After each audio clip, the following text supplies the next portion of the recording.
Hello जी, welcome everybody. आज के इस सेशन में मैं एक रिकॉर्डिंग बना रहा हूँ जिसमें मैं हीट ट्रांसफर के कुछ कॉन्सेप्ट्स आपको बताऊंगा और इसमें कुछ ऐसी इंपॉर्टेंट चीज बताऊंगा जो हमारे मेंस और एडवांस दोनों के लिए बहुत काम आ रही है। तो इसको आप अपने रिवीजन पर्पस के लिए यूज कीजिए और साथ ही साथ आप इसको नॉर्मल पर्पस के लिए भी यूज कीजिए, क्योंकि इसमें सारे कॉन्सेप्ट भी सिखाऊंगा। साथ ही साथ मैं आपको ये भी सिखा दूंगा कि इसमें क्या क्या ट्रिक्स हैं जिससे कि हम आंसर फास्टर निकाल पाएंगे। तो स्टार्ट करते हैं वीडियो को। ये हीट ट्रांसफर टॉपिक है। इसमें तीन मेन हिस्से हैं।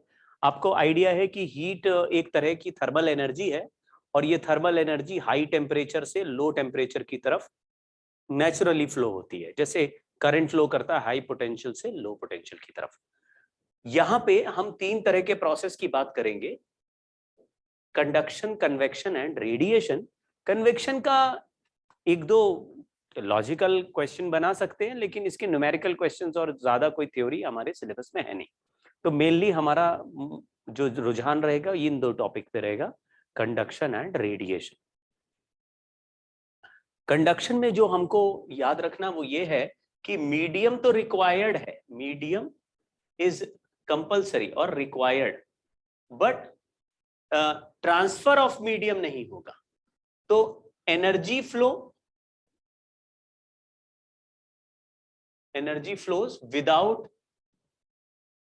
Medium transfer. ये तो कुछ ऐसा हो गया जैसे कि वेव ट्रैवल करता था कि जब हम लोग वेव ट्रैवल कराते थे तो मीडियम के थ्रू वेव ट्रैवल कर रहा था, मैकेनिकल वेव, और मीडियम खुद ट्रैवल नहीं कर रहा था। तो एक पार्टिकल से दूसरे, दूसरे से तीसरे में एनर्जी ट्रैवल होगी तो हम कहेंगे कंडक्शन हो रहा है। जैसे कि आपके गैस, घर में जो गैस का स्टोव होता है उसको बर्नर ऑन कर दीजिए, यानी कि आग जला दीजिए उसमें, और एक तरफ स्पून रख दीजिए। आप स्पून का एक एंड बर्नर पे रख दीजिए तो वो जलते बर्नर पे एक एंड होगा, दूसरे एंड को हाथ में होल्ड करेंगे तो आपको आपके हाथ में आने वाला एंड अपने आप गर्म फील होने लगेगा।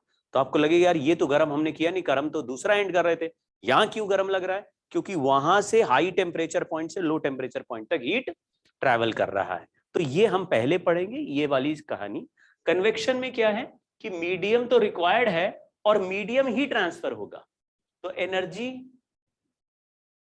इज या energy flows via transfer of medium. Sir ये कैसा होता है? आपने आजकल करते भी होंगे, सर्दियों में आपके पास ठंडे पानी का बकेट है और एक बकेट गर्म पानी का, तो गर्म पानी के बकेट को ठंडे पानी के बकेट में मिला देंगे तो वो एक्चुअली क्या किया आपने, एक मीडियम को गर्म किया और उसको यहां से, समझ गए, बकेट वहां पे है और वहां से आप गर्म पानी का बकेट भर के लाए और उसको यहाँ पे मिला दिया ठंडे पानी में। तो एक्चुअली हीट मीडियम के साथ ही ट्रैवल करके आई और मिक्स करी आपने। जैसे कि कन्वेक्शन हीटर हमारे घरों में होते हैं, तो हीटर में क्या होता है, हीटिंग कॉइल होता है जो अपने चारों तरफ की एयर को गर्म कर रहा होता है। फिर उसमें छोटा सा पंखा या ब्लोअर होता है जो गरम गरम हवा को हमारी तरफ फेंक रहा होता है। तो वहां पे हवा गर्म होके सचमुच ट्रैवल करके हमारे पास आ रही है, तो हीट ट्रांसफर हो रहा है विद द मीडियम। तो गर्म करा एयर को और गरम गरम एयर हमारे मुंह पर फेंकी तो हमको गर्मी लगने लगी। ऐसे एसी में भी नॉर्मली देखेंगे, उसका जो ब्लोअर है वहां से ठंडी हवा बाहर की तरफ आते हुए आपको फील होती है कि भाई इधर से गर्म हवा उसने खींची और उसको ठंडा किया और फिर बाहर ठंडी हवा फेंक दी। तो हम एसी के सामने खड़े हो जाए तो ठंडी ठंडी हवा हमारे पर आ रही है, तो मतलब कि हीट ट्रांसफर हमारी बॉडी के थ्रू हो रहा है, वो भी एयर के मीडियम के थ्रू। तो मीडियम चल के अगर हीट ट्रांसफर होगा तो हम कन्वेक्शन कहेंगे। और रेडिएशन में मीडियम ही रिक्वायर्ड नहीं है, तो विदाउट मीडियम अगर हीट ट्रांसफर हो, यानी कि जैसे सन की जो गर्मी है हम तक पहुंच जाती है, बीच में कोई मीडियम नहीं, सीधा वैक्यूम है, मीडियम इज नॉट रिक्वायर्ड। तो ये जो कहानी है वो इलेक्ट्रोमैग्नेटिक वेव की है। सारे radiation, thermal radiation electromagnetic wave है और उसमें हमको एक पॉइंट से दूसरे पॉइंट तक इलेक्ट्रिक फील्ड और मैग्नेटिक फील्ड के फॉर्म में एनर्जी ट्रांसफर हो रही है। ये एनर्जी को हम इलेक्ट्रोमैग्नेटिक वेव भी कह सकते हैं और इसको हम रेडिएशन भी कह सकते हैं, इसको हम थर्मल रेडिएशन भी कह सकते हैं, क्योंकि एनर्जी है। और हर एनर्जी जो हमें फील हो रही है, जैसे हमको हीट किसको कहते हैं हम लोग, हीट में क्या होता है, जैसे कोई ऑब्जेक्ट गर्म है तो हमें पता कैसे चलता है? सर गर्म ऑब्जेक्ट और ठंडा ऑब्जेक्ट तो छूने से पता चलता है। मान लीजिए कोई छोटा बच्चा रो रहा है और रोते रोते एक गरम गरम, हमारे घर में कोई मान लीजिए हमने गरम बर्तन है या गरम कोई हीटर है उस तरफ भाग रहा है, और हम मना कर रहे बेटा गरम है जल जाओगे, नहीं वो उसको पता ही नहीं गर्मी का कॉन्सेप्ट, तो वो फिर भाग रहा है। तो आप क्या करो, उसका हाथ लेके एक बार टच करा दो गरम में, एक बार छू लेगा ना तो उसको आइडिया लग जाएगा गरम का मतलब क्या है। इसी तरीके से ठंडा और गरम एक सेंसेशन है जो हमारा दिमाग रीड करता है। अब गरम सेंसेशन हम कैसे हमारा दिमाग पकड़ता है, क्या होता है कि जो ऑब्जेक्ट गरम, जिसको हम गरम कहते हैं, या जो ऑब्जेक्ट का टेम्परेचर हमारे बॉडी टेम्परेचर से ज्यादा है, उसके मॉलिक्यूल थोड़ा ज्यादा काइनेटिक एनर्जी से वाइब्रेट कर रहे हैं, और हमारे स्किन के मॉलिक्यूल उसके कंपैरिजन में कम एनर्जी से वाइब्रेट कर रहे होंगे। तो जब दोनों मॉलिक्यूल्स एक दूसरे के कांटेक्ट में आएंगे तो ज्यादा एनर्जी वाला मॉलिक्यूल कम एनर्जी वाले मॉलिक्यूल को टक्कर मारेगा, तो हमारे स्किन के मॉलिक्यूल की काइनेटिक एनर्जी बढ़ने लगेगी। बढ़ेगी तो हमारा दिमाग उस बढ़ती हुई एनर्जी को सेंस करके एक नया तरीके का सेंसेशन हमारे दिमाग में क्रिएट करेगा, बोलेगा यार ये गर्म है। ऐसे ही अगर तुम आइस को टच करो तो आइस के मॉलिक्यूल की काइनेटिक एनर्जी हमारे स्किन के मॉलिक्यूल की काइनेटिक एनर्जी से कम होगी, तो हम टच करेंगे तो हमारे यहाँ से स्किन से एनर्जी निकल के उसके आइस की तरफ जाएगी, तो आइस हो सकता है मेल्ट होने लगे। अगर हम आइस को ऐसे होल्ड करें तो थोड़ा बहुत मेल्ट होने लगे, तो उसको एनर्जी जो मिल रही है हमारे स्किन के मॉलिक्यूल से, तो हमारा स्किन का मॉलिक्यूल ठंडा ठंडा हमें फील होने लगेगा, ऐसा लगेगा कि स्किन ठंडी हो गई है। तो वो जो सेंसेशन हमारा दिमाग क्रिएट कर रहा है उसको गर्म या ठंडा कह रहे हैं। सारा खेल एनर्जी का ही है। तो काइनेटिक एनर्जी एक बॉडी से दूसरे बॉडी में जाएगी, उसी को हम लोग थर्मल एनर्जी कह रहे हैं। तो जिस ऑब्जेक्ट के पास थर्मल एनर्जी ज्यादा है मतलब उसके मॉलिक्यूल की काइनेटिक एनर्जी ज्यादा है। तो थर्मल एनर्जी अलग से कोई एनर्जी नहीं होती, वो kinetic energy of the molecules ही है। वो ज्यादा है तो हमारा स्किन अलग तरीके से उसके साथ रिएक्ट करेगा, और कम है तो अलग तरह का सेंसेशन देगा। तो हम उस सेंसेशन को गर्म या ठंडा बोल रहे हैं। सारी एनर्जी काइनेटिक एनर्जी ही, ठीक है। कंडक्शन जो हम कर रहे हैं उसमें एक पॉइंट से दूसरे पॉइंट हीट ट्रैवल करेगा। T1 मान लीजिए बड़ा टेम्परेचर है T2 से, तो मच्छर घुसा ही जा रहा। T1 बड़ा टेम्परेचर है T2 से, तो यहां से यहां तक मान लीजिए हीट ट्रैवल करेगा हायर टेम्परेचर से लोअर टेम्परेचर। तो मैंने बोला ये A जो है ना, ये इसका क्रॉस सेक्शन एरिया है, और ये दोनों क्रॉस सेक्शन यानी दोनों एंड के बीच का जो गैप है L है, और K एक कांस्टेंट है जिसका नाम हमने रखा है थर्मल कंडक्टिविटी। देखा क्या गया, ये रूल जो है उसको हम पहले लिख लेते हैं, फिर बाद में आपको सिखाता जाता हूं क्या हो रहा है। हमने देखा कि इधर से अगर ये गर्म वाला एंड है और ये ठंडा वाला एंड है, तो इधर से कुछ हीट चलेगी, ये स्टेडी स्टेट होती है। स्टेडी स्टेट का मतलब है जो बॉडी गर्म होना था वो हो चुका है। फिर से सुनो, अगर मान लीजिए एक स्पून को, लंबी सी एक हमारे पास स्पून है, उसको हमने बर्नर पे रख दिया, एक एंड दूसरा एंड अपने हाथ में पकड़ लिया, तो आप देखते हैं कि इमीडिएटली दूसरा एंड गर्म नहीं होता। क्यों? क्योंकि हीट ट्रैवल कर रहा है, तो पूरे स्पून का टेम्परेचर शुरुआत में कम था, तो जब हमने बर्नर पे उसको रखा तो थोड़ी देर तक तो स्पून ही हीट खाता जाएगा, यानी खुद गर्म होगा। एक बार वो सफिशिएंटली गर्म हो जाएगा, उसके बाद वो एक एंड से दूसरे एंड तक धड़ाधड़ हीट ट्रांसफर करने लगेगा। मैं फिर से रिपीट करता हूं, क्या होता है कि एक सिस्टम में अगर मान लीजिए इधर का एंड मैंने रॉड का 100 डिग्री पे रख दिया और इधर का 0 डिग्री पे रख दिया, मान लो पहले पूरी रॉड 0 पे थी, एक एंड 100 पे रखा, तो पहले तो ये वाला एंड 0 से बढ़ते बढ़ते 100 पे पहुंचेगा, और बीच के सारे पॉइंट का टेम्परेचर कहीं का 90 हो जाएगा, कहीं का 80 हो जाएगा, कहीं का 70, ऐसे टेम्परेचर डिक्रीज करता हुआ दिखेगा। एक एंड 0 पे ही है, दूसरा एंड 100 पे ही है, तो बीच के सारे पॉइंट अपने अपने टेम्परेचर को 90, 80, 70, 60, 50, 40, 30, 20, 10, 0 ऐसे करके टेम्परेचर घटता हुआ ग्रेजुअल एक पिक्चर बन जाएगी कि भाई जो 100 का एंड है वो 100 का ही है, जो 0 का एंड है वो 0 का है, लेकिन बीच के सारे पॉइंट का टेम्परेचर 100 और 0 के बीच में ग्रेजुअली डिक्रीजिंग हमको दिखने लगेगा। अब ऐसे सिचुएशन में पूरा रॉड पहले 0 डिग्री का था, अब वो पूरा रॉड का जो पॉइंट 0 का था वो 90 पे गया, कोई दूसरा पॉइंट 80 पे गया, कोई दूसरा तीसरा पॉइंट 70 पे गया, फिर 60 पे भी गया, 50 पे भी गया। तो ये अपने अपने पॉइंट को गर्म करने के लिए थोड़ी थोड़ी हीट तो पहले ही खा जाएंगे, यानी कि उधर से जो हीट चलेगी वो थोड़ी देर तक उधर से बाहर नहीं निकलेगी, क्योंकि पहले तो बॉडी गर्म हो रही है। फिर उसके बाद एक पर्टिकुलर टेम्परेचर पहुंचने के बाद बॉडी और गर्म नहीं होगी। जैसे आपके घर में अगर सब्जी बनती है और वो जो वेसल रखा हुआ है, तो वो वेसल रखते हैं तो पहले वेसल ही गर्म होता है, फिर थोड़ी देर तक स्टोव ऑन रहता है और वेसल गर्म होता रहता है, गर्म होता रहता है, एक लिमिट के बाद वेसल एक पर्टिकुलर टेम्परेचर पे पहुंच जाता है, उसके बाद और गर्म नहीं होता। बर्नर फिर भी ऑन है तो उसके बाद हम सब्जी डालते हैं तो अंदर की सारी गर्मी फिर सब्जी को मिलने लगती। शुरुआत में बर्तन खुद ही गर्म हो रहा है तो सारी हीट खुद खा जाता है। तो आप अगर तुरंत सब्जी डालेंगे और बर्तन को गर्म होने का वेट नहीं करेंगे तो आप देखेंगे शुरुआत में तो सब्जी 2-4 मिनट में पकी नहीं। तुम कहोगे यार ये कैसे नकली बर्तन है। बर्तन नकली नहीं है, पहले वो खुद खाएगा। तो जब वो खा के अपने एक फाइनल टेम्परेचर को अचीव कर लेता है, जिसके बाद हीट ट्रांसफर चालू हो जाता है, वहां तक पहुंचने में भी हीट ट्रांसफर है, लेकिन ये भी खुद भी खा रहा है। तो हम कहेंगे भाई इधर से जो हीट निकल रही है वो अभी थोड़ी सी ये खुद खा जा रहा है, थोड़ी सी बाहर निकाल रहा है, तो अभी स्टेडी स्टेट नहीं आया। जैसे कि किसी टैप से आप एक ट्यूब लगा दीजिए, पानी का ट्यूब, और पानी ऑन कर दीजिए, तो जैसे इधर के टैप ऑन करेंगे दूसरे साइड से तुरंत पानी नहीं आ रहा, क्योंकि पहले तो वो पानी जो आ रहा है वो ट्यूब को ही पहले भरेगा। जब ट्यूब पूरा भर जाएगा उसके बाद उधर से जो पानी एंटर करेगा दूसरे साइड से पानी बाहर निकलेगा। तो पहले स्टेडी स्टेट अचीव हो जाए। तो हम लोग यहां बोल रहे हैं स्टेडी स्टेट अचीव हो गया, साइड के सरफेस से कोई भी हीट लॉस नहीं है। मान लीजिए मैंने इंसुलेटिंग मटेरियल ऊपर नीचे लगा दिया, तो आप कहेंगे यहां पे जो भी क्रॉस सेक्शन एरिया लोगे उसमें सेम हीट ऐसे ट्रैवल करता हुआ दिखेगा, क्योंकि साइड से हीट लॉस नहीं कर रहे। तो हम ऐसे में बोलेंगे कि whatever heat goes into the rod from one end, it comes out from the other end of the rod if the rod has reached its steady state, thermal equilibrium, steady state। तो हम कहेंगे कि इधर से जो heat घुसा किसी भी टाइम टी पे, तो इसको dq by dt बोल दिया इन या input equal to dq by dt out.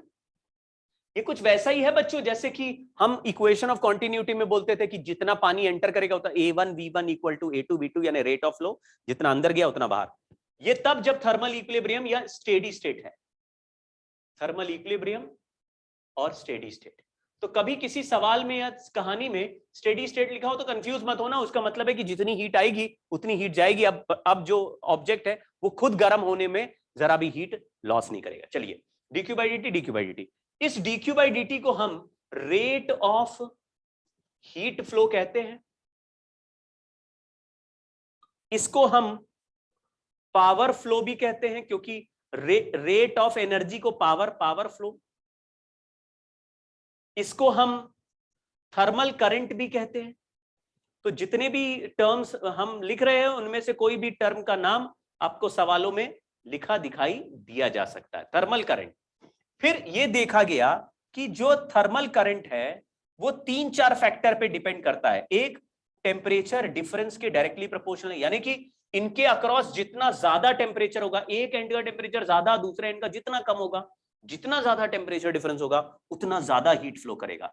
दूसरा, इसका एरिया जितना ज्यादा होगा उतनी ज्यादा हीट, इसका ज्यादा एरिया है तो ज्यादा हीट खींचेगा। अगर पतला रॉड है तो हीट घुसने की जगह कम हो गई तो कम। तो हम लोग कहेंगे कि एरिया के इनवर्सली प्रोपोर्शनल, डायरेक्टली प्रोपोर्शनल और लेंथ के इनवर्सली प्रोपोर्शनल है। ज्यादा लेंथ पे हीट कम ट्रैवल करेगा क्योंकि ज्यादा डिस्टेंस ट्रैवल करना है उसको। और यहां पे एक प्रोपोर्शनैलिटी कांस्टेंट लगा दिया के थर्मल कंडक्टिविटी है, तो के एक ऐसा कांस्टेंट है जो मीडियम पर डिपेंड करता है, डिपेंड्स ऑन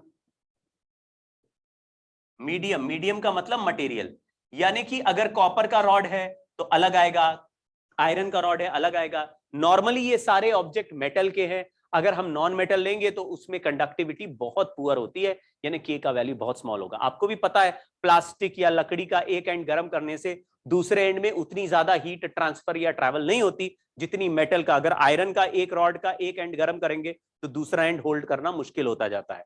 लेकिन स्टील मतलब मेटल में होता है, क्योंकि मेटल में फ्री इलेक्ट्रॉन्स होते हैं, आसानी से हीट ट्रैवल करा देते हैं दो एटम्स के बीच में। यहां पे अगर लकड़ी या प्लास्टिक या कुछ ऐसा मटेरियल लिया जिसमें हीट ट्रांसफर फ्री इलेक्ट्रॉन्स नहीं है तो हीट ट्रांसफर डिफिकल्ट होता है। तो मेटल्स में ज्यादा होता है तो के का value higher, depends on material. तो अलग अलग टाइप के मटेरियल का के का वैल्यू अलग अलग होगा। जितना नॉन कंडक्टर है के का वैल्यू कम होगा, कंडक्टर में के का वैल्यू ज्यादा होगा। ठीक है, तो ये बेसिक हमने कुछ बातें लिखी। अब इसको यूज कैसे करना है इसके लिए 1-2 सवाल कर रहे हैं। नॉर्मली हम लोग ऐसे देखेंगे कि अगर एक के बाद एक ऑब्जेक्ट लगा हुआ है, एक के बाद एक रॉड लगा है, 2 रॉड एक के बाद एक लगी है, उसको सीरीज बोलते हैं कि सीरीज में लगी है। ऐसे में करंट सेम हो जाएगा। तो एक दो सवाल आपको करके दिखाता हूं जिसमें सीरीज का मामला बन रहा है, लेकिन सिंपल फॉर्मूला बेस्ड है। देखिए कहानी की शुरुआत में एडवांस का सवाल लेके कर रहे हैं, आपको समझ में आ जाएगा कि ये मामला कितना सिंपल है इस चैप्टर का, कि एडवांस का सवाल बिना सॉल्व किए सीधा सीधा आंसर दे रहा है। इतना बड़ा सवाल है, इसकी दिखावे में मत जाना, बहुत ही सिंपल क्वेश्चन होते हैं। यहां पे टेम्परेचर T1 का वैल्यू दिया है 300 केल्विन, मैं लिख देता हूं 300। यहां पे T2 का वैल्यू दिया है 100 केल्विन, यहां पे लिख देता हूं 100। फिर लिखा है between two kept in series है, और shown the radius of bigger cylinder is twice that of smaller one.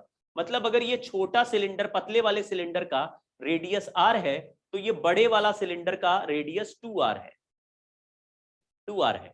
अगर मैं इसके क्रॉस सेक्शन एरिया का रिलेशन देखूं, तो इसका एरिया को अगर a बोलूंगा, तो यहां पे एरिया डबल रेडियस है, तो पाई इंटू 2r का होल स्क्वायर करेंगे तो एरिया 4a हो जाएगा। क्या ये कहानी आप समझ गए? पाई आर स्क्वायर को अगर a लिखेंगे तो पाई 2r का होल स्क्वायर यानी 4a एरिया हो जाएगा। अच्छा, लेंथ दोनों का सेम है। अब मैं कहूंगा कि ये दोनों सीरीज में है। सीरीज का मतलब इधर से करंट एंटर किया और फिर करंट वो दूसरे में जाके फिर इधर आगे चला गया। लेकिन थर्मल इक्विलिब्रियम या स्टेडी स्टेट यहां पे लिखा हुआ है, स्टेडी स्टेट का मतलब होता है कि जितना हीट इधर से एंटर करेगा वही थ्रू आउट आगे चलेगा। सवाल में लिखा है if the temperature of the junction of the cylinders at steady state is 200 kelvin. मतलब यहां ये जो बाउंड्री बनी है इसका टेम्परेचर 200 केल्विन है, यानी यहां पे 300 है, यहां 200 है, यहां 100 है। अब मैं आपको हीट लॉस के फॉर्मूले के हिसाब से या हीट फ्लो के फॉर्मूले के हिसाब से लिख रहा हूं। dq/dt का फॉर्मूला था Ka T1 माइनस T2 या डेल्टा T/L। इस फॉर्मूले को बार बार लगाना है। फिर हमने देखा पहले रॉड में जितना dq/dt होगा उतने दूसरे रॉड में भी होगा। यानी पहले रॉड का है K1A 300 minus 200 divided by L equal to K2 into 4A। फिर लिखा 200 माइनस 100 अपॉन L। देख लो आप, इस पहले रॉड में टेम्परेचर 300 से 200 हुआ, 300 माइनस 200। इसका कांस्टेंट K1 है, थर्मल कंडक्टिविटी एरिया A है। दूसरे के लिए K2 है, एरिया 4A है, उससे 200 माइनस 100 टेम्परेचर डिफरेंस है। ये सब कुछ कैंसिल हो गया, तो K1 बाय K2 का वैल्यू देखो बिना सॉल्व किए ही लिख सकते हो 4। बहुत ही सिंपल क्वेश्चन था, आपने देख लिया। आगे बढ़ते हैं। नेक्स्ट सवाल में हम लोग बात कर रहे हैं एक ऐसे 4 रॉड्स दिए हुए हैं, 4 ऑप्शंस हैं, 4 रॉड्स हैं, और बोल रहा है सेम टेम्परेचर डिफरेंस पे सबको रखा गया है। टेम्परेचर डिफरेंस सेम है, तो पूछा है कि किसमें ज्यादा हीट फ्लो करेगी। तो dq/dt का रिलेशन बनाना किसमें ज्यादा है। फॉर्मूला होता है Ka डेल्टा T/L। अब K सबका सेम है क्योंकि यहां लिखा है same material, so same material मतलब K सेम है, और एरिया जो है पाई आर स्क्वायर होता है, तो पाई आर स्क्वायर लिख दिया।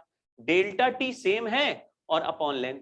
तो आपको ऐसा लगेगा कि ये जो dq/dt है ये रेडियस के स्क्वायर के प्रोपोर्शनल है और लेंथ के इनवर्सली प्रोपोर्शनल, यानी जिसका रेडियस ज्यादा है रेडियस बड़ा होना चाहिए और लेंथ स्मॉलर होनी चाहिए, ऐसा ऑप्शन पकड़ लो। तो आप दोनों का कॉम्बिनेशन देखेंगे तो रेडियस इसका ज्यादा लग रहा है और लेंथ उसका करस्पॉन्डिंग कम है।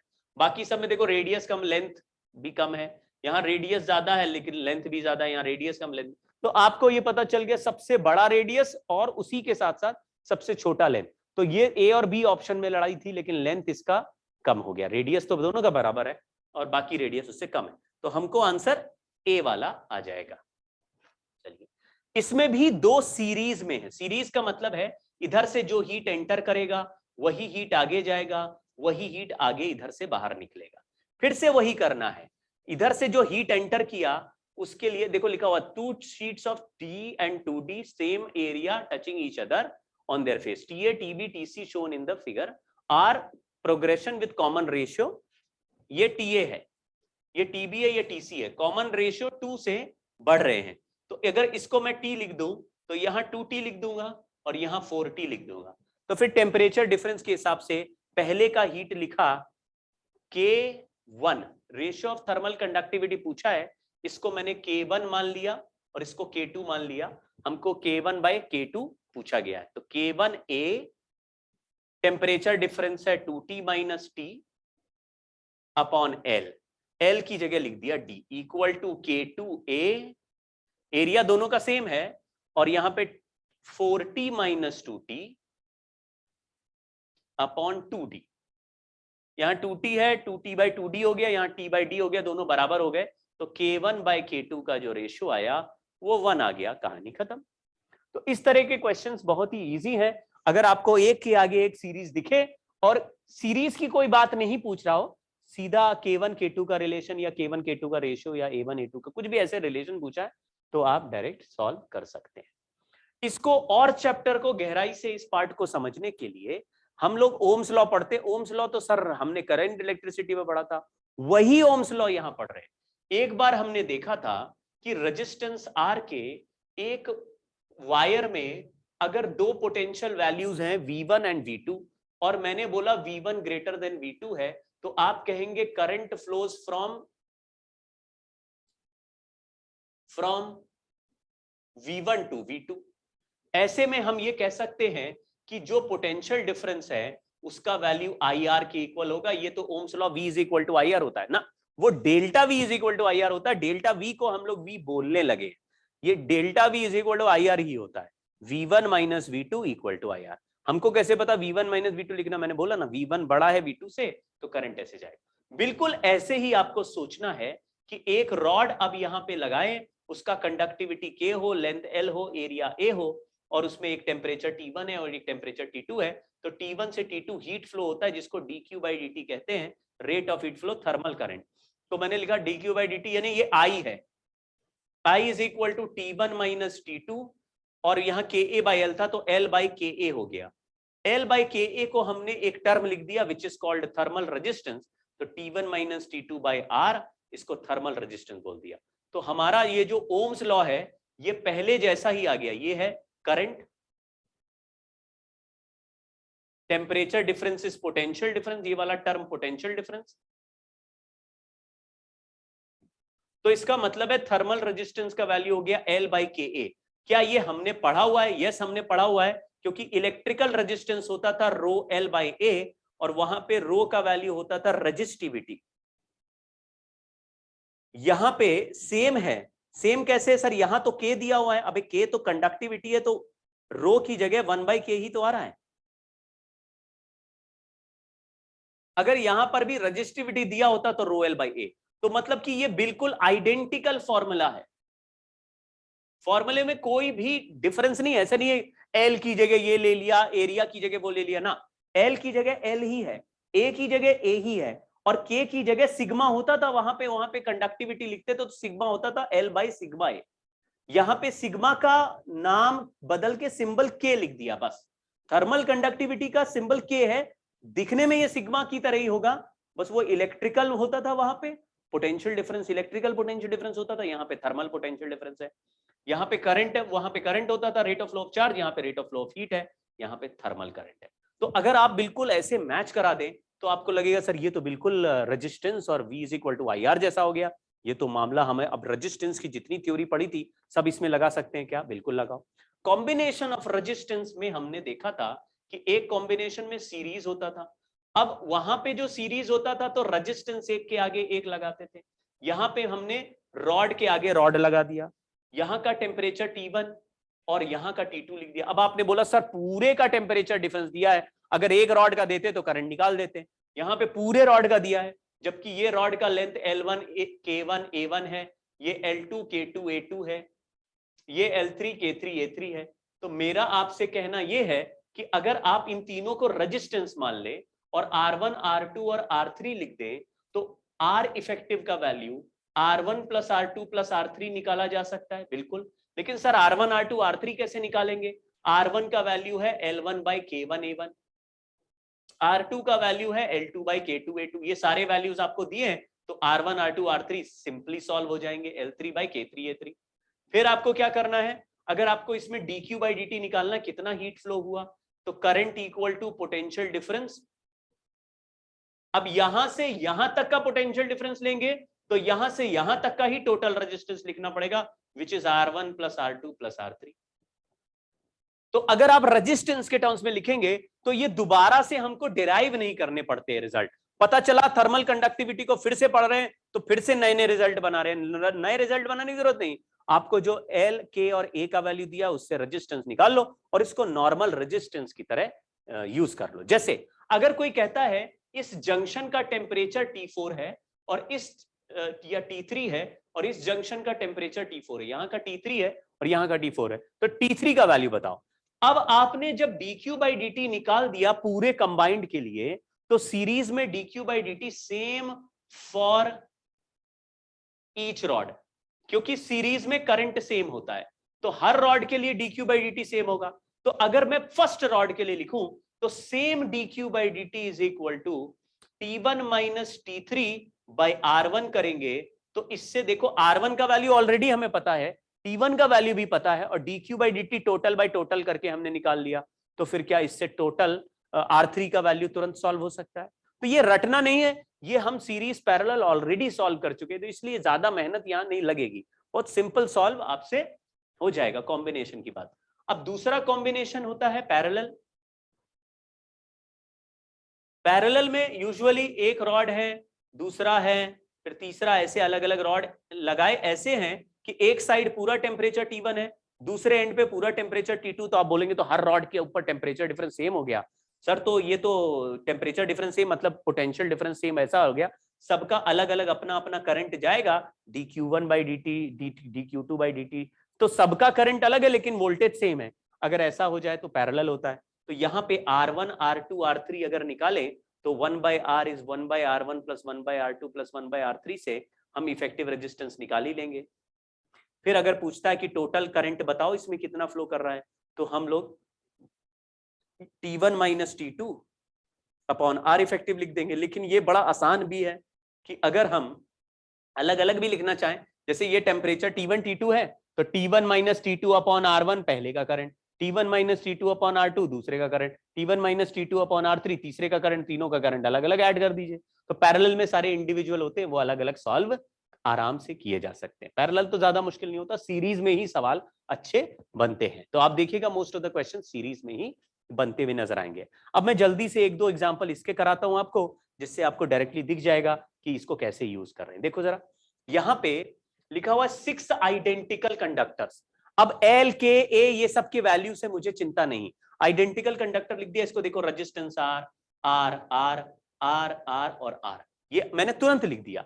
इस पॉइंट का पोटेंशियल दिया 20 वोल्ट और इस पॉइंट का पोटेंशियल दिया 200 वोल्ट, मतलब कितने की बैटरी लगी है, 180 वोल्ट की बैटरी लगी। सर वोल्ट का डिग्री सेंटीग्रेड है। अरे कंपैरिजन कर रहे हैं कि जैसे अगर ये 6 रेजिस्टेंस का एक सवाल होता और यहाँ पे 200 वोल्ट और यहाँ 20 वोल्ट होता तो तुम कहते यार ये तो 180 वोल्ट का पोटेंशियल डिफरेंस हुआ ना, तो ऐसे लग रहा है 180 वोल्ट की बैटरी लगा रखी है। अब पूछ रहा है करंट बताओ, तो आप ये कहेंगे, पूछा सवाल में क्या है कि टेम्परेचर ऑफ एंड बी बताओ, लेकिन आपको ये दिख रहा है कि ये दोनों आपस में सीरीज हो गए, ये दोनों आपस में सीरीज हो गए, तो नीचे 2R हो गया, ऊपर 2R हो गया, ये दोनों पैरेलल में हो गए तो इफेक्टिव मिलके R हो गया।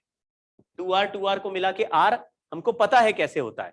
देखो जब सीरीज होते हैं तो R प्लस R 2R हो जाएगा, इसमें तो कोई बात नहीं है। लेकिन जब पैरेलल होते हैं तो ऐसे लिखना पड़ता है, ए पैरेलल में R effective equal to R1 R2 upon R1 plus R2।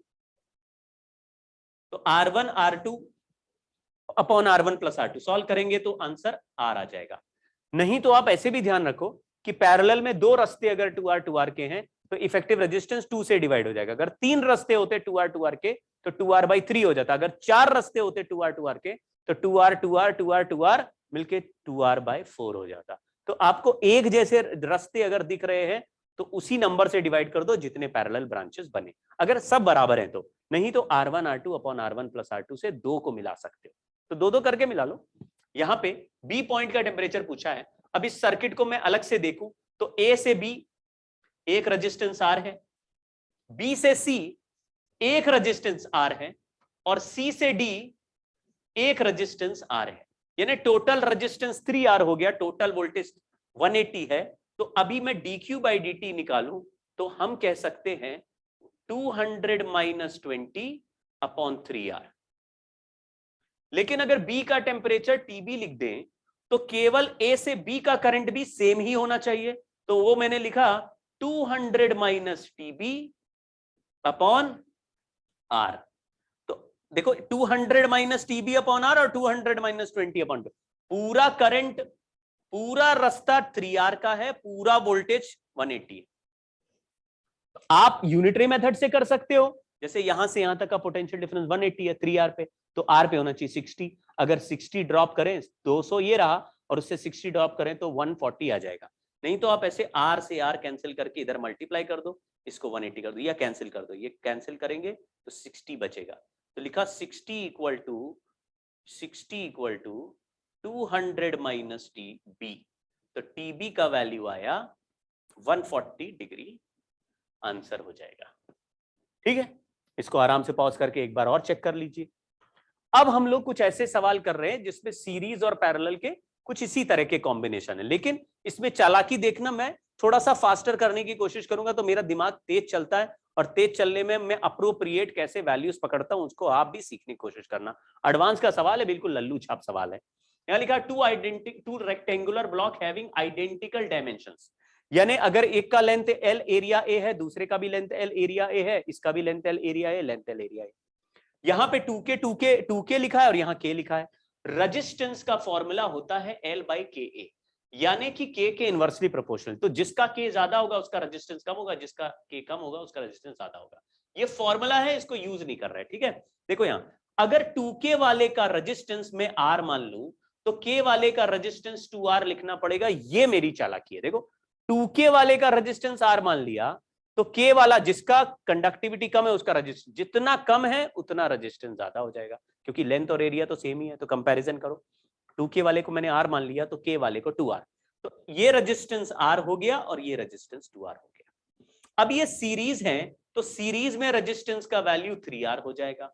ये दोनों भी सीरीज है, R और 2R सीरीज है, तो सॉरी पैरेलल है, तो पैरेलल में effective resistance R1 R2 upon R1 plus R2, इससे सॉल्व किया तो आंसर आया 2R/3। तो यहां पे रेजिस्टेंस 3R है और यहां रेजिस्टेंस 2R/3 है। अब इधर में टेम्परेचर दिया है T1 और T2, यहां का भी टेम्परेचर दिया है T1 एंड T2। सवाल पढ़ते, if temperature difference between the ends along the X axis is same in both configurations, it takes 9 second to transport a certain amount of heat from hot end to cold end configuration 1, the time to transport the same amount of heat in the second configuration। अब देखो formula क्या होता है, dq by dt equal to T1 minus T2 upon resistance। तो configuration 1 की जब बात करेंगे तो रेजिस्टेंस को 3R लिख दिया, क्योंकि कंपैरिजन का सवाल है इसलिए रेजिस्टेंस का वैल्यू लिखने की जरूरत नहीं, R लिख दिया 3R। देखो 2R और R मिलके सीरीज में 3 है।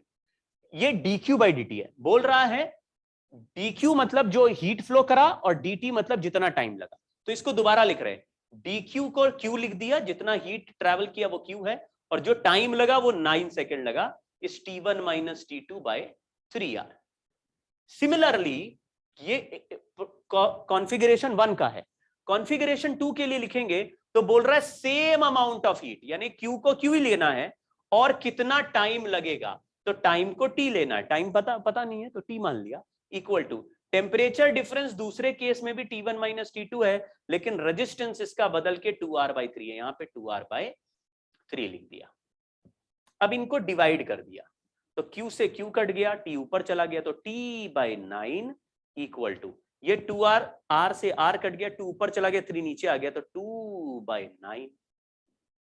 देखो 3 into 3 9 हो जाएगा, 9 से 9 कैंसिल कर दिया, टाइम का वैल्यू 2 सेकेंड्स आ गया, टाइम का वैल्यू 2 सेकेंड्स आ गया। ठीक है, तो इस तरह के सवाल हैं जिसमें सीरीज पैरेलल के कॉम्बिनेशन सॉल्व कर रहे हैं, लेकिन हम कोई कंडक्टिविटी सॉल्व नहीं कर रहे, हमको कंडक्टिविटी देख के रेजिस्टेंस के टर्म्स में लिख लेना, रेशियो लेंगे, अपने आप आंसर आएगा। कंपैरिजन केसेस है, कोई वैल्यू एक्चुअल कैलकुलेट नहीं करना। ठीक है, अगला सवाल देखिए, इसमें लिखा है कि अगर मान लीजिए एक साइड टेम्परेचर T1 दूसरे साइड टेम्परेचर T2 और बीच का टेम्परेचर निकाल, ये वैसे दे दिया है मैंने आपको, लेकिन मान लीजिए इधर का लेंथ L1 है, ये लेंथ L2 है, एरिया इसका A है सब जगह, ये पूरा रॉड सीरीज है, और सीरीज में ही इंटरफेस का टेम्परेचर पूछेंगे, क्योंकि पैरेलल में तो सभी का टेम्परेचर डिफरेंस सेम होता है, तो उसमें क्यों पूछेंगे, तो टेम्परेचर सबका ही सेम है।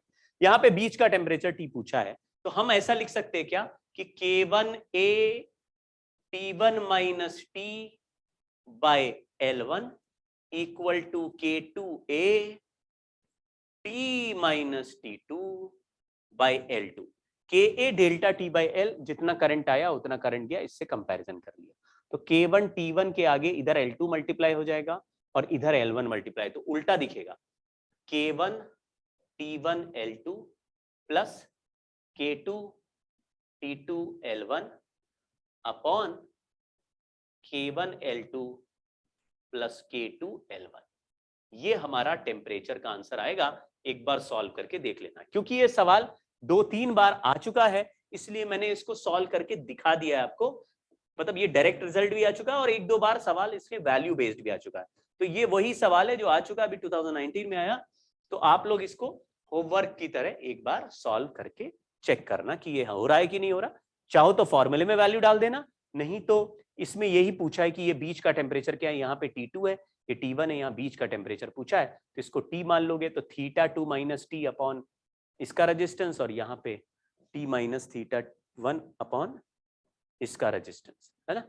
आप ऐसे सॉल्व कर सकते हो, नहीं तो आप मतलब L by Ka delta T by L से भी सॉल्व कर सकते हो, जैसे मैंने यहाँ पे सॉल्व किया, नहीं तो इस फॉर्मूले में डायरेक्ट वैल्यू भी डाल सकते हो। ठीक है, चलिए ये भी टेम्परेचर इंटरफेस का निकालने वाला सवाल है, सिमिलर क्वेश्चन है। K1 और K2 ये 300 और 200 दिए हुए हैं, और उसमें L1 और L2 बराबर है, एरिया भी बराबर है, तो आपको आसानी से सॉल्व हो जाएगा। तो वैल्यू या तो फॉर्मूले में रख के चेक कर लो, नहीं तो आप सॉल्व भी कर सकते हैं आसानी से, वैल्यू भी दिया हुआ है। चलिए एक सीरीज पैरेलल का क्वेश्चन और है, ये भी फटाफट हम करते हैं। लिखा हुआ 3 rod of identical cross section area made from same metal form the sides of isosceles right angle triangle जिसका एंड बी राइट एंगल। देखिए यहाँ पे A लिख दिया, यहाँ B लिख दिया, यहाँ C लिख दिया। आइसोसेलेस है मतलब कि ये दोनों साइड्स बराबर होंगे, तो अगर इसका रेजिस्टेंस R लिख दो तो इसका भी R लिखना पड़ेगा, तो इसका √2R हो जाएगा, क्योंकि ये इन दोनों का स्क्वायर मिला के ये बनेगा लेंथ में, और लेंथ जिसकी ज्यादा उसका रेजिस्टेंस ज्यादा, एरिया सबका सेम है, मेटल भी सबका सेम है। लेंथ अलग है तो ρL/A या L/KA, जितना लेंथ बड़ा, जैसे ये लेंथ L है तो इसको R ले लिया, ये लेंथ L है तो इसको भी R ले लिया, ये लेंथ √2L है तो इसको √2R ले लिया।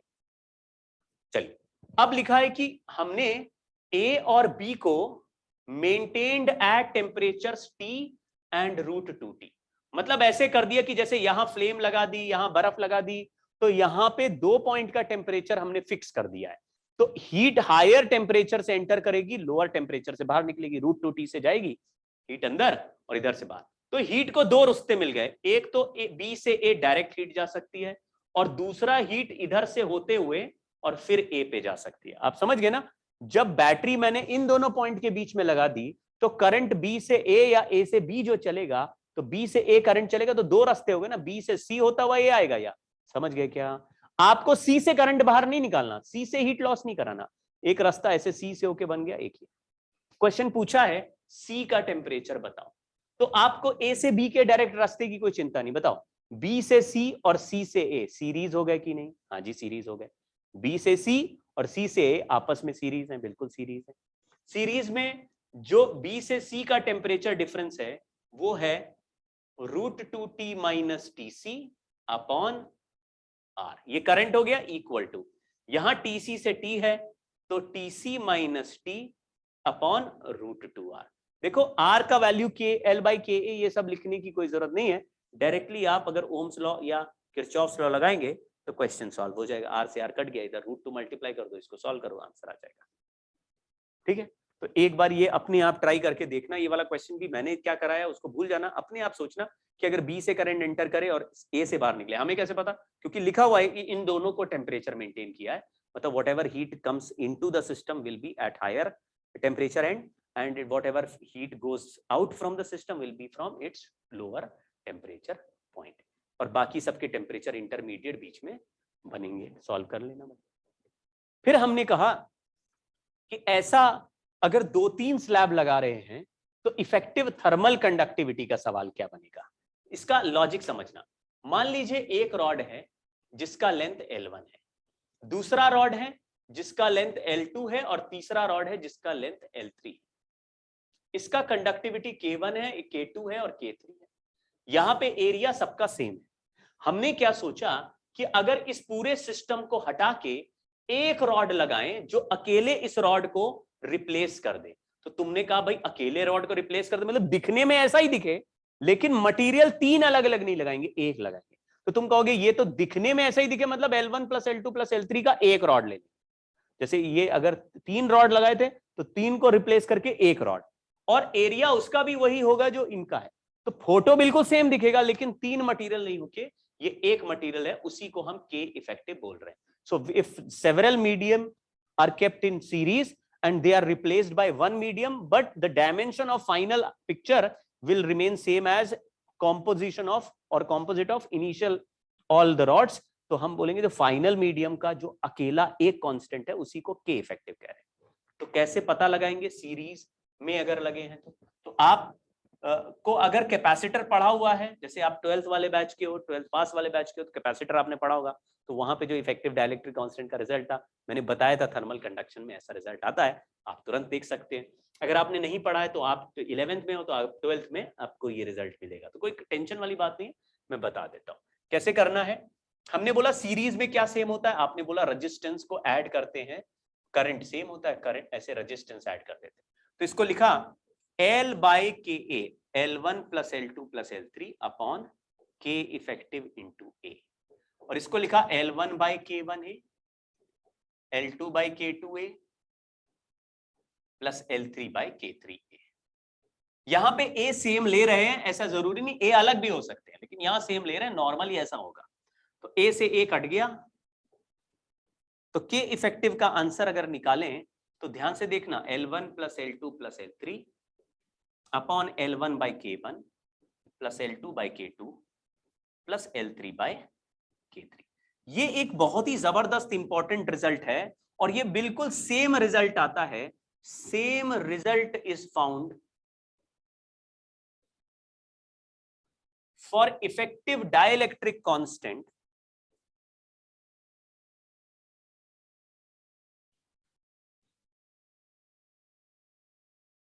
of slabs in series in a capacitor।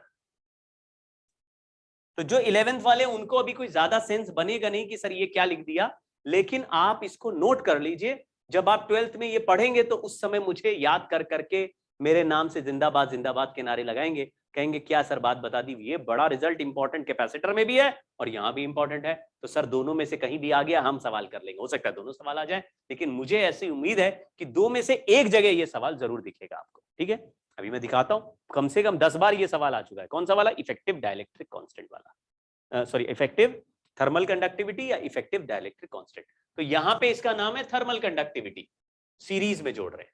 देखिए अगर दो ही स्लैब हो, मान लीजिए एक स्लैब है K1 का और एक है K2 का, और ये दोनों का लेंथ भी बराबर है, एरिया भी सेम है, यानी कि एक जैसे हैं, बट K1 K2 है, हमने इनको मिला के एक स्लैब बनाना है और उसका K कांस्टेंट निकालना है। तो आपने लिखा K is equal to L plus L upon L by K1 plus L by K2। तो K का वैल्यू सीरीज में देखो आ जाएगा 2K1 K2 upon K1 plus K2। ये रिजल्ट को आप डायरेक्टली याद भी रख सकते हैं, क्योंकि सीरीज में दो स्लैब के कॉम्बिनेशन का कहानी बहुत पूछते हैं, तो इसको याद रख लीजिए। बिल्कुल ऐसा ही हमने कैपेसिटर में भी पढ़ना है, तो पढ़ा है तो ठीक, नहीं पढ़ा है तो अब इसको वहां पे भी याद कर सकते हैं, सीरीज स्लैब सीरीज में। ठीक है, अब आगे बढ़ते हैं। अगर पैरेलल में कुछ स्लैब्स हैं, सर पैरेलल में स्लैब्स कैसे दिखेंगे? देखो मैं ऐसे पैरेलल स्लैब दिखा रहा हूं, K1 K2 K3 तीन स्लैब्स हैं, लेंथ सबका सेम है, इधर का टेम्परेचर सबका T1 है, इधर का टेम्परेचर सबका T2। अरे सर पैरेलल हो गए, सबका टेम्परेचर डिफरेंस सेम आ गया, बट एरिया सबका अलग है, A1 A2 A3। तो आप कहेंगे जी यहाँ तो 1/r is 1/r1 plus 1/r2 plus 1/r3 है, तो यहाँ पे K इफेक्टिव का आंसर मैं आपको डायरेक्टली सॉल्व करके बता रहा हूं। K1 A1, K1 का एरिया A1 है, K2 A2, यहाँ लेंथ वाला टर्म आपस में कट जाएगा, K3 A3 upon A1 plus A2 plus A3। यहां पे अगर K इफेक्टिव फॉर 2 स्लैब्स करें, 2 स्लैब हो, यानी कि K1 A1 K2 A2 करें और A1 A2 भी बराबर हो, 2 स्लैब्स सेम एरिया, तो हो जाएगा K1 plus K2 bye 2। 2 slabs ऐसे, दो एक जैसे 2 स्लैब्स हैं और एक के ऊपर एक रख दिए, और इधर का टेम्परेचर T1 कह दिया, इधर का पूरा टेम्परेचर T2 कह दिया। आपने कहा अरे ये तो दोनों पैरेलल हो गए, एरिया भी सेम है, लेंथ भी सेम है, बट ये K1 का है, एक K2 का है, तो दोनों मिला के कितना हो जाएगा इफेक्टिव कांस्टेंट? आप कहेंगे दोनों हटा के एक लगाना होगा, तो एक का आंसर हो जाएगा K1 plus K2 bye 2। Direct सवाल आते हैं, फॉर्मूला याद है तुरंत करोगे, नहीं तो बैठ के वहां पे तारे गिनना, ठीक है? तो तारे हम गिनने नहीं गए, हम लोग पेपर करेंगे और आराम से सेलेक्ट होने गए हैं, तो हम लोग ये फॉर्मूले याद करके रखेंगे। तो आज से 2-3 दिन तक लगातार इनको रिवाइज करिएगा, फिर एक हफ्ते बाद फिर से रिवाइज करिएगा, फिर एक महीने के अंदर फिर से रिवाइज करना। 3 रिवीजन अगर आपने कर लिए एक महीने में, जैसे कि अभी तो क्वेश्चन ये चैप्टर पढ़ लिया, फिर इसके बाद आप ये वीडियो देखने के बाद तुरंत इसके नोट्स बनाइए।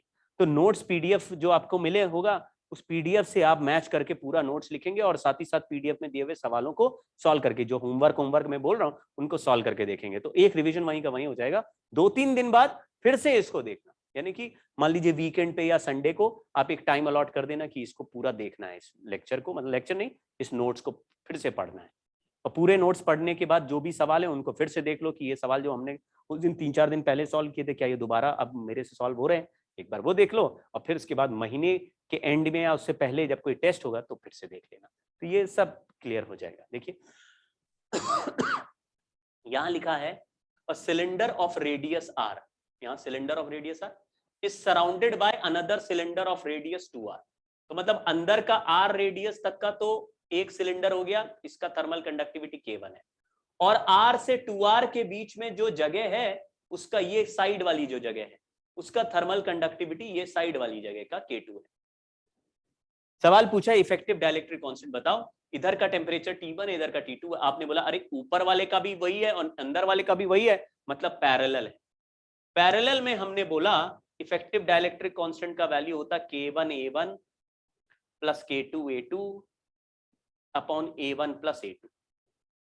ऐसे में मैंने बोला कि अंदर का एरिया तो पाई r स्क्वायर है, और बाहर का जो एरिया है वो वैसे तो पाई 2r स्क्वायर है, लेकिन उसमें से अंदर का एरिया ए तो पाई r स्क्वायर है, तो यानी साइड का एरिया बचेगा पाई 2r का whole square minus pi r square. क्या ये बात समझ गए? अगर आपको एक r रेडियस की जगह पर r रेडियस का एरिया a हो, तो 2r रेडियस का टोटल एरिया तो 4a है, लेकिन उसमें a एरिया का तो बीच में K1 वाला सर्कल है ना, तो साइड में कितना बचा? Total area 4a। अगर पूरा सर्कल होता तो ये पूरा 4a का होता।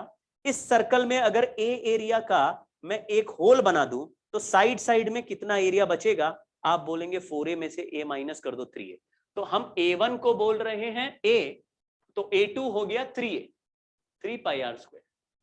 तो यहां वैल्यू रख रहे हैं K1a plus K2 into 3a divided by a plus 3a यानी 4a, a कैंसिल कर दिया, answer K1 plus 3K2 by 4। ये सवाल 2 बार एज इट इज आ चुका है, 2 बार डायरेक्ट सवाल। यही एक और देखते हैं, ये सेम ही सवाल है तो इसका यही आंसर है, यही 2 बार आ चुका है।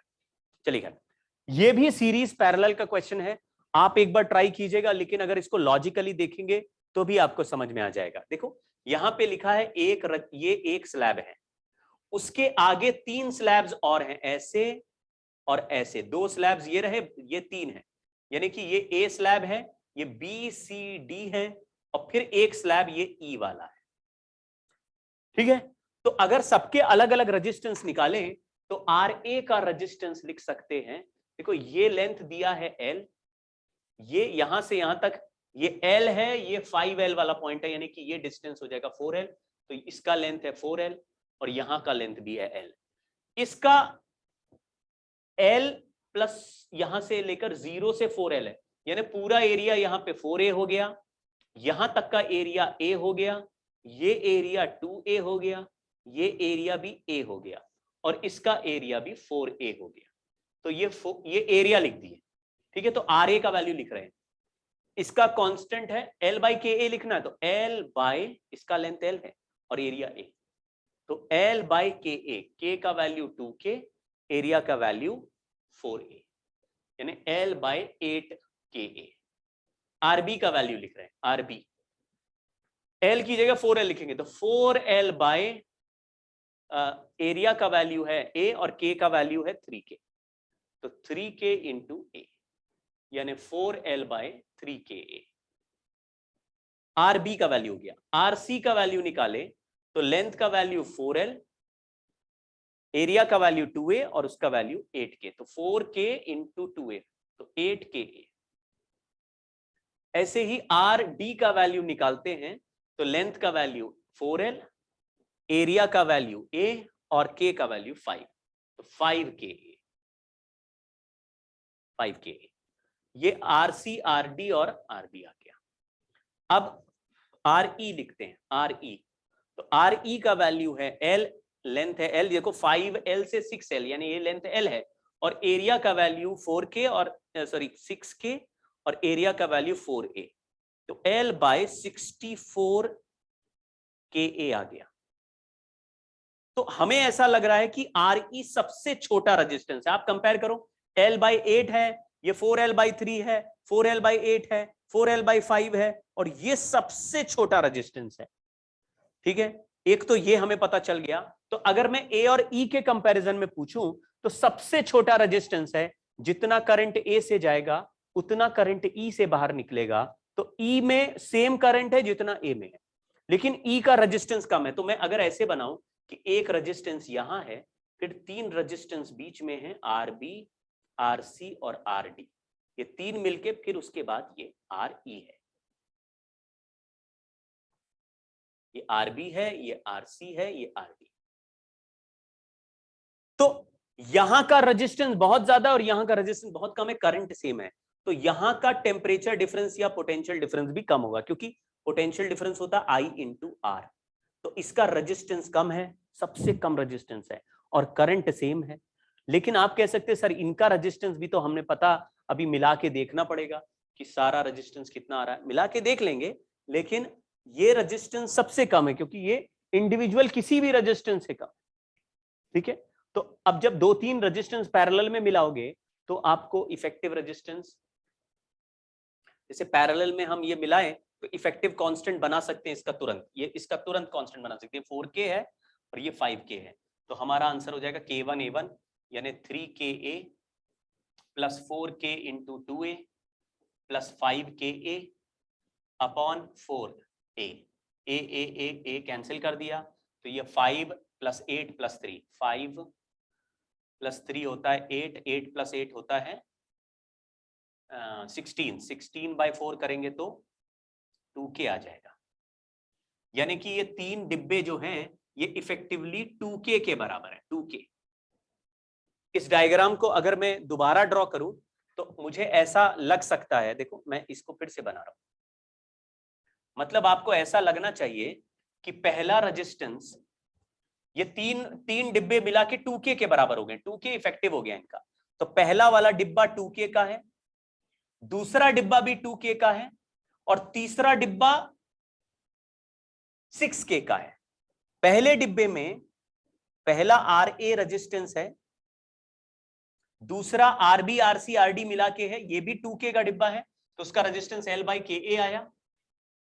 इसका लेंथ 4L है, तो 4L bye 2k into 4a, ये सब मिला के 4a है और सब मिला के 4L है, तो ये कैंसिल कर दिया L बाई 2ka, और यहां पे L बाई 24ka।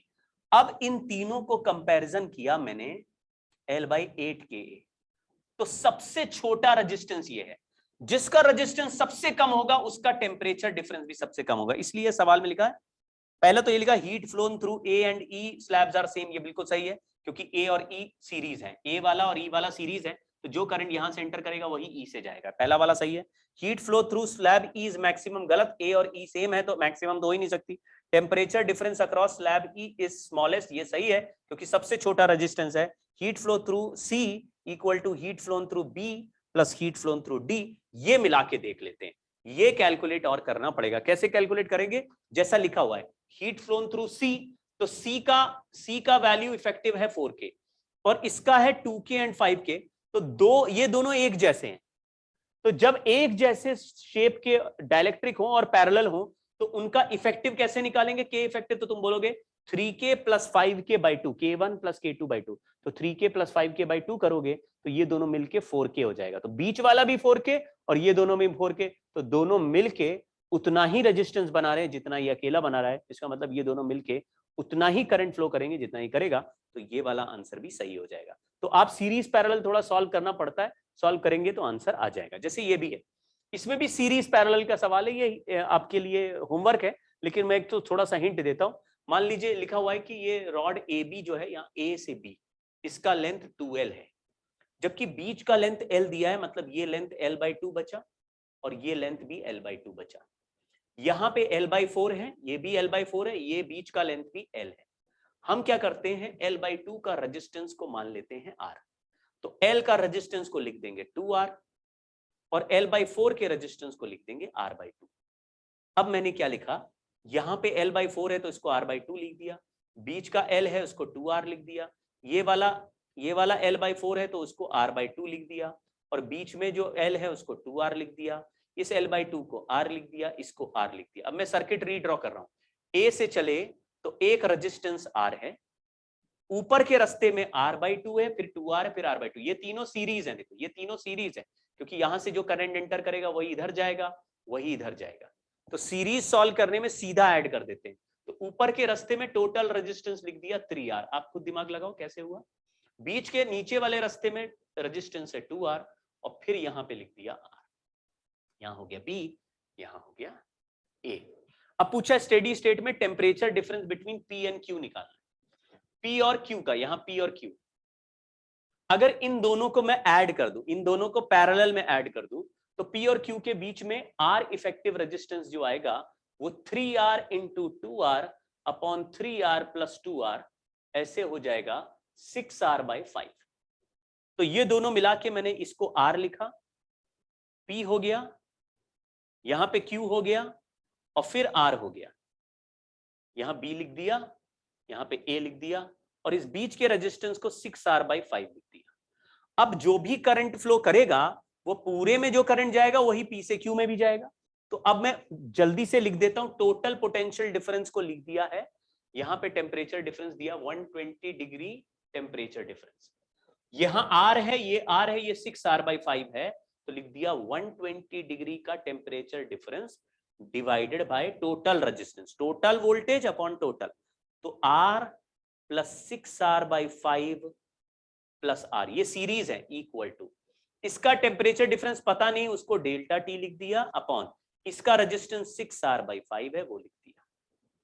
अब ये 6R/5 प्लस 2R करेंगे तो 16R/5 हो जाएगा।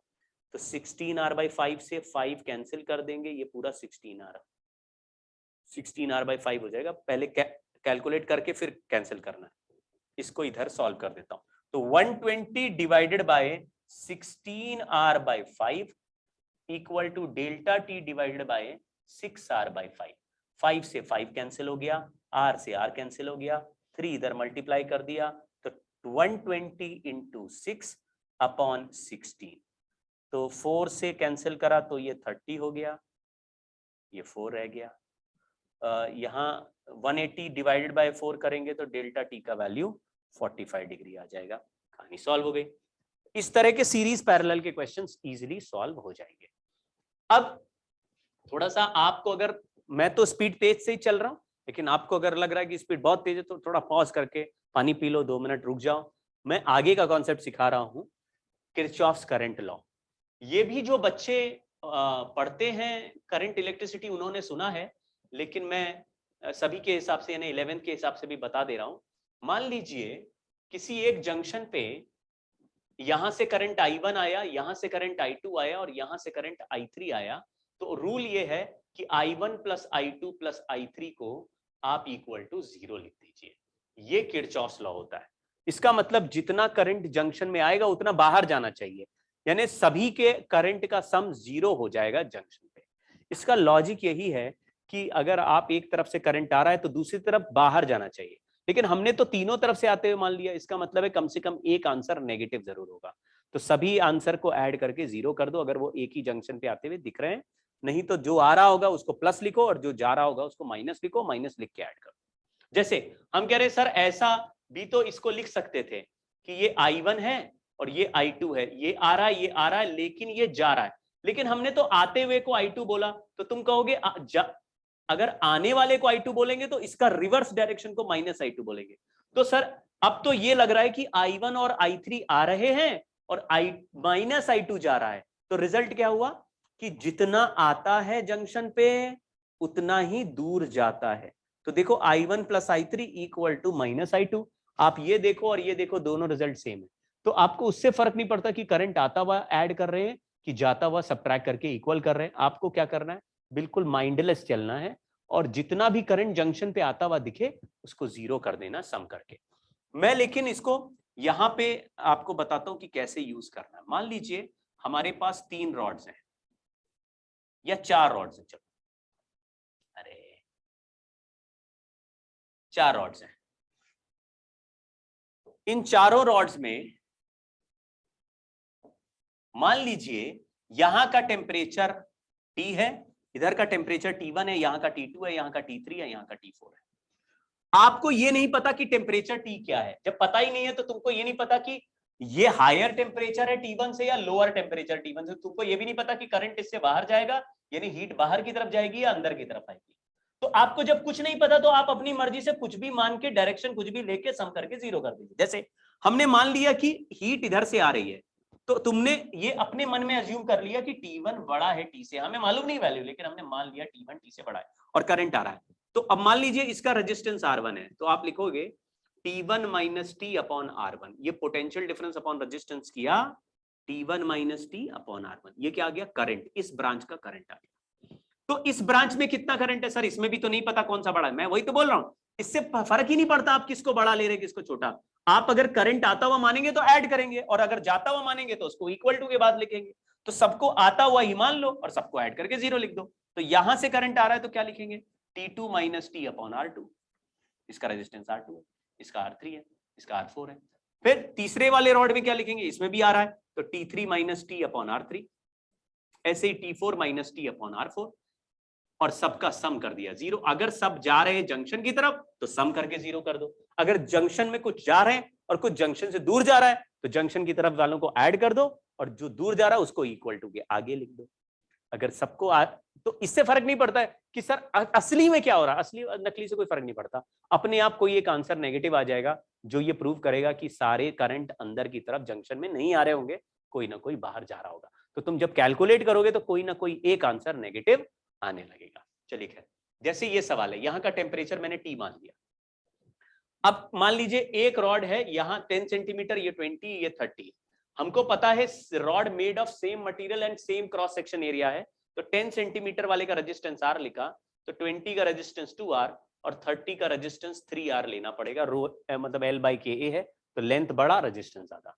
अब मैं इधर से इधर और इधर से इधर और इधर से इधर तीनों का सम कर रहा हूं, तो मैंने लिखा 10 डिग्री माइनस T डिग्री, इसको T डिग्री मान लिया, तो 10 - T upon R plus 20 - 2T, नहीं 20 - T, 20 - T upon 2R plus 30 - T upon 3R equal to 0। अब सबको देखो, सबको आते हुए माना कि इधर से भी आया, इधर से भी आया, इधर से आया, करंट 0। T का वैल्यू अपने आप 10, 20, 30 के बीच में कोई वैल्यू आ जाएगा। अगर 20 से बड़ा आया तो दो करंट, एक करंट अंदर आ रहा होगा, दो बाहर जा रहे होंगे, लेकिन अपने आप आंसर नेगेटिव आएगा। चलिए, तो T का वैल्यू निकाल रहे हैं, तो ये R और R तो उधर भेज दिया 0, तो 10 - T plus 10 - T/2 plus 10 - T/3 equal to 0। T/2 T/3 उधर ऐड कर दिए, तो ये 5/6 प्लस 1 यानी 11 T/6 और ये 10 + 10 + 10 इक्वल टू 30, तो T का वैल्यू आया 180/11। अगर इसको थोड़ा ध्यान से देखोगे तो ये 18 डिग्री से कम ही टेम्परेचर है, यानी अगर ये 17 डिग्री के आसपास का टेम्परेचर है या 16 डिग्री के आसपास टेम्परेचर है तो आपको ऐसा लगेगा कि बीच में 16 डिग्री है, इसका मतलब 30 से 16 की तरफ हीट आ रहा होगा, 20 से 16 की तरफ हीट आ रहा होगा, लेकिन 16 से 10 से बाहर जा रहा होगा। लेकिन सर हमने तो इसको अंदर ही ले लिया। कोई बात नहीं, अगर इनमें अगर टी का वैल्यू ये 16 डिग्री रखोगे तो ये वाला आंसर नेगेटिव आएगा। नेगेटिव आंसर क्या प्रूफ करेगा कि हमने जो डायरेक्शन लिया है वो आंसर नेगेटिव आ रहा है। इसका मतलब ये वाला डायरेक्शन हमने सही नहीं लिया, वो अवे है, लेकिन वैल्यू वही है। तो आपको उससे फर्क नहीं पड़ता कि आपने क्या माइनस क्या लिखा इक्वेशन करते हुए, सबको अंदर मानो, सबका साइन एक जैसा आएगा, इजी होगा सॉल्व करने के लिए, दिमाग भी कम लगाना पड़ता है। ठीक है, तो ये 16.4 ऐसा हमारा टेम्परेचर आ जाएगा। ये सवाल आप खुद कर लेना ट्राई। फिर ये आखिरी कॉन्सेप्ट इस कहानी में ये है कि कभी कभी सवालों में थर्मल कंडक्टिविटी के वेरिएबल होता है। मतलब एक रॉड है,